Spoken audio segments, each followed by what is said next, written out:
Hi kids, welcome back to Kate Productions. Today we're going to be finishing Singing Sensation by Geronimo Stilton. If you haven't watched the previous episodes, please be sure to do so before starting this one.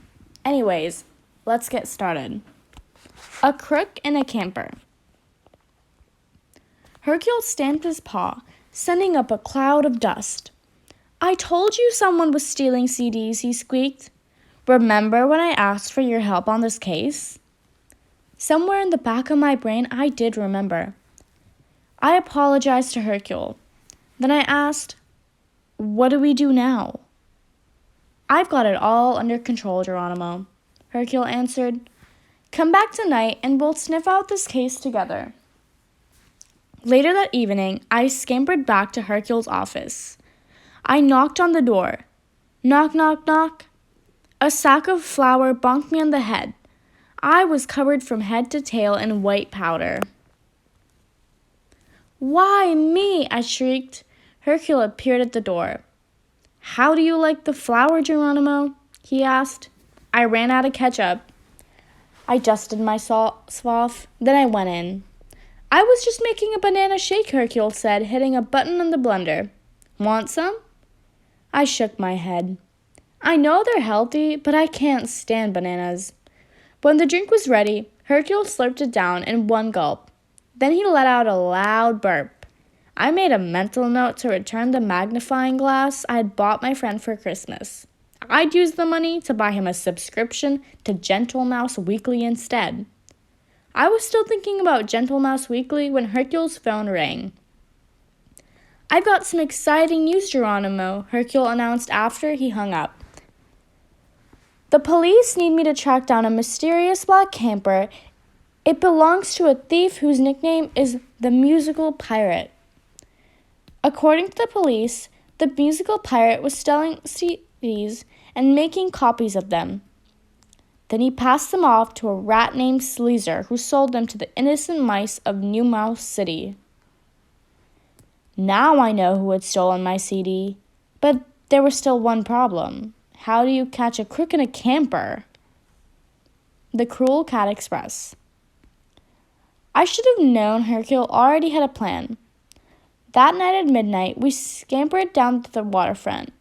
According to Hercule, the Musical Pirate was due to meet Sleazer's henchmice at Pier 13.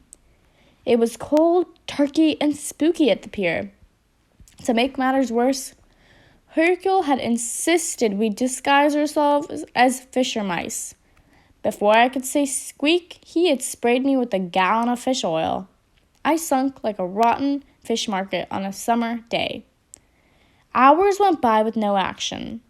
Then we heard a strange sound, like a cat hissing. Hiss. The fur on my tail stood on edge, and my whiskers trembled. I saw a black camper with what appeared to be cat's ears on top. Then I read the name under the windshield, Cruel Cat Express. The camper was incredibly long, with no windows. What a nightmare. Did I mention I'm afraid of windowless places? The camper parked along the pier.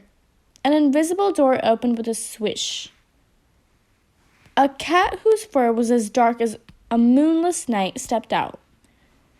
He wore a sleek black raincoat with the initials "P" on it and steel-toed boots. His eyes were two slits of icy blue and a long scar slashed his left cheek. Catberry. The strange electronic gadget P always wears around his neck. It can be used to make phone calls, send emails, play music, and activate an alarm. Around his neck, he wore a strange electronic gadget. When he tapped it, I gasped. He had a steel paw. I was thinking of how much he reminded me of a pirate when the headlights of the camper flickered. A trapdoor opened in the back, and cases of something began to roll out. It didn't take us long to realize they were filled with pirated CDs. Sleazer's henchmice loaded the boxes into a van. So this was how my song had been stolen. A blister on my left paw. When the van was fully loaded, the crooked mice took off. Only the black camper and the mysterious pirate remained. He stared over the water. Then he unwrapped a piece of black gum and began chomping on it noisily. After a few minutes, he slipped back into the camper. But first, he spat the gum out and threw the wrapper in the ocean. What a litter rat! I was so disgusted. That's it, I told Hercule. I've seen enough. Let's go home. Of course, Hercule had other ideas. Are you crazy, Geronimo? He squeaked. Now is our time to do some real spying. I'll stand guard with you while you go check out the Cruel Cat Express. I tried to refuse. Hercule was the detective, right? Plus, it's no secret that I'm a bit of a scaredy mouse. Well, okay. I'm actually a big scaredy mouse. But no one has to know that. Finally, I gave in. I'd go myself, but I have a blister on my left paw, Hercule said as he showed me toward the camper. His voice trailed off as I crept closer to the camper. Oh, how did I get myself into such a mess? It was Saturday night. I should have been home with a big bowl of cheddar popcorn watching a movie. Or maybe playing a game at my favorite bowling alley, Lucky Paw Lanes. At that moment, the driver's door of the Cruel Cat Express opened and two muscular-looking cats came out. I flattened myself against the side of the camper. Luckily, the two thugs didn't even glance my way. That was a great idea. The boss had to copy those CDs inside the camper, right? Ding-dong. One cat chuckled. You said it, ding-a-ling. The other guffawed. Guess he'll be using the money to do more wicked things on Cat Island. I gasped. Cat Island? Could there be a scarier place? Pee-pee. I crept back to Hercule. Those crooks are from Cat Island, I squeaked. My paws trembled as I dialed Champ on my cell phone. I had to tell him what we had found, the musical pirate. But just as I was starting to explain about the Cruel Cat Express and the pirate with the steel paw, something terrible happened. My cell phone was tossed into the water. I wish I could say it slipped out of my paws, but it was worse. Much worse. We had been discovered. I stared helplessly into the ice-cold eyes of the mysterious musical pirate. What do you think you rodents are doing? He growled. How dare you spy on the great, the cunning, and might I add, the perfectly handsome pussycat pulverizer, also known as Double P for short. To my horror, at that moment, Hercule collapsed in a pit of laughter. Excuse me? Did you say your name was P.P.? He asked with a laugh. As in, where is the potty? I have to go pee-pee.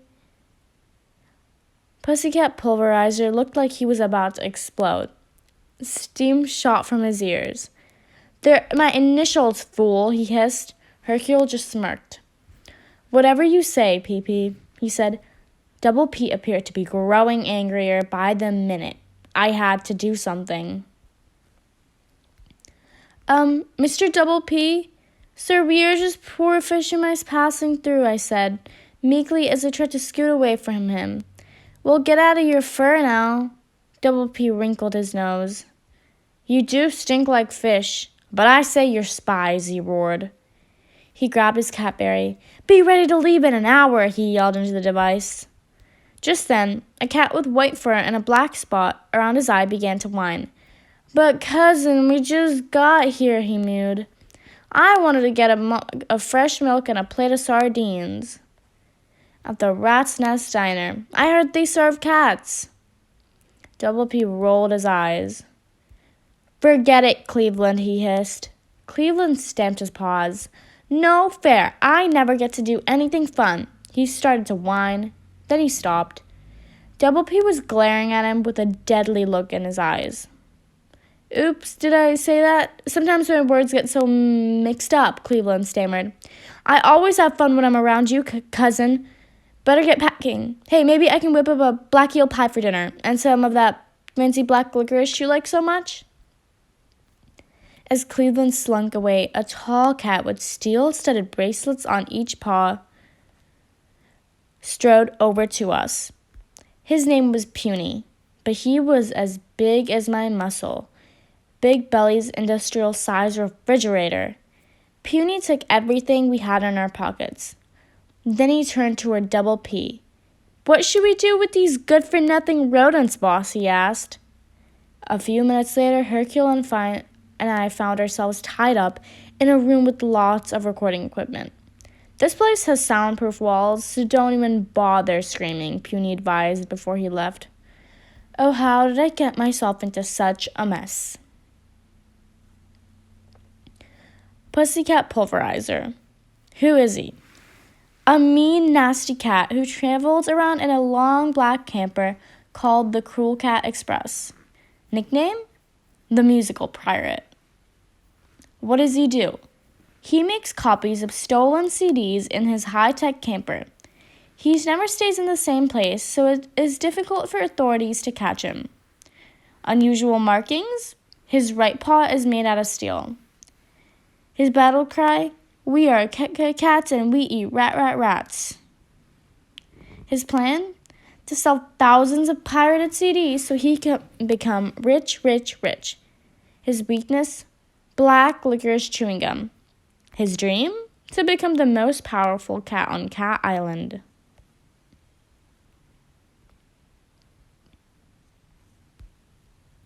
Garlic mouse roast. "Putrid cheese puffs," Hercule complained. "I wish they hadn't emptied our pockets. I had some of my best gadgets with me, like my super-duper cheese slicer and a pocket knife, and my ultra-cool laser beam ballpoint pen, and my compound paw nail filer. This stinks. What if I get a hangnail?" For a while, we both stared into space, not saying a word. I think we were both too down in the dumps to squeak. Then Hercule started to giggle. At first, I was alarmed. Was he having a medical emergency? Did he need a psychiatrist? Was he that worried about his missing paw nail filer? Fortunately, it was none of those things.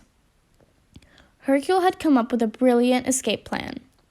It started with him yelling his favorite battle cry. "Have no fear, Hercule Poirot is here." Next, he gnawed at our ropes, like a starving rat. In a few minutes, we were free. Hercule hid behind the door. Then I yelled through the door.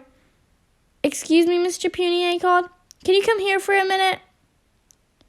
I heard some shuffling outside the door. "Oh, why'd you wake me up?" Puny grumbled. "I was dreaming I was eating a juicy garlic mouse roast. It was so tasty." Puny pulled open the door, and as he did, Hercule clobbered him on the head with a heavy speaker. The humongous cat went down like a heart of cheese. Black velvet wallpaper. "Let's go," Hercule whispered.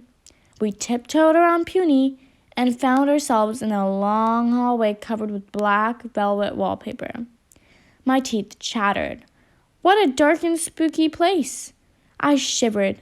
We were in Double P's private apartment. I was so scared. I felt like I could jump out of my own fur.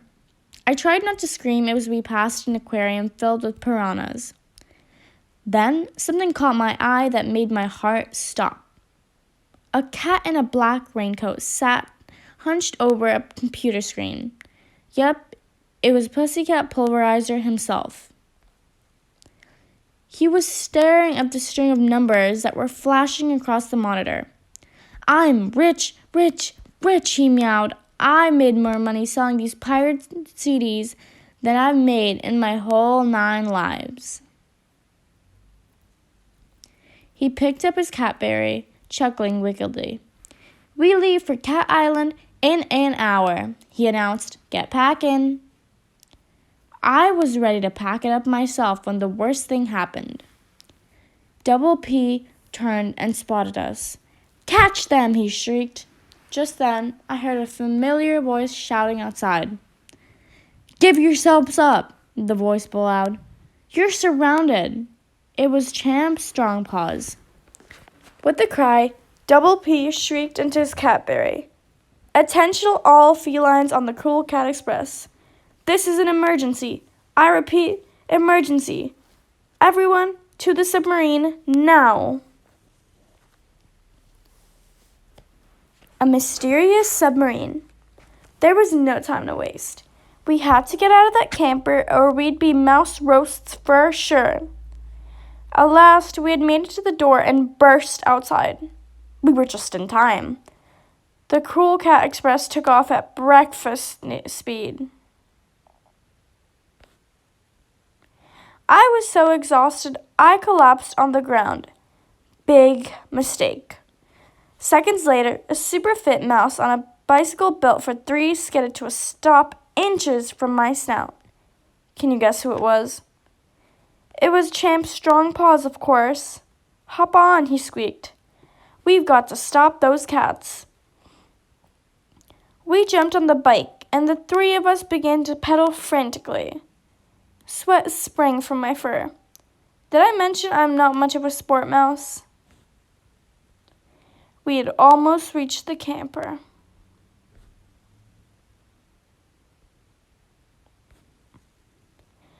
We had almost reached the black camper when we saw something black and shiny in the water. Was it a shark? Was it the Loch Ness Monster? No, it was a black submarine with the same inscription as the black camper, Cruel Cat Express. A large door opened on the sub. Then the camper disappeared inside. Double P let out an evil laugh as the submarine took off into the night. I was glad I had my camera on me. A cat with a steel paw riding on a submarine. You had to see it to believe it.